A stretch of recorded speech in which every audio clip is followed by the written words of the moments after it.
So way back in the early 1500s, there was this BA new power on the international bloc who was making some serious waves. And by waves I mean they were kicking butt, taking names, and conquering a lot of territory. Of course I'm talking about those fierce-fighting, Euro-eating, dervish-dancing Turks, or Ottomans as they were called after their illustrious founder, Osman I. But Osman isn't the central figure in this narrative. No, that honor belongs to that most magnificent of rulers, Suleiman.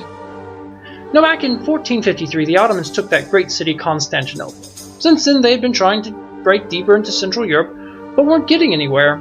That is until our man comes on the scene. The year after becoming Sultan, he captures the gates of Christendom, Belgrade, and promptly redecorates it with the heads of its former defenders. A fashionable choice at the time, I understand. Anyway, after taking Belgrade, his armies surged north, and in 1526 crushes the Kingdom of Hungary at the Battle of Moax. So Suleiman was on a roll and Christian Europe wasn't in trouble. And the question was, how far would he go? Would he ever stop? Or like Alexander, would he just get tired of kicking butt and declare there isn't anything left to conquer? Well, actually, the limits of Ottoman reach into Europe would be decided just 3 years later, outside the gates of Vienna. And that year Suleiman besieged the city, but had to abandon it for logistical reasons. It wasn't a big deal at the time, his army wasn't routed, and the Austrian resistance wasn't overly impressive.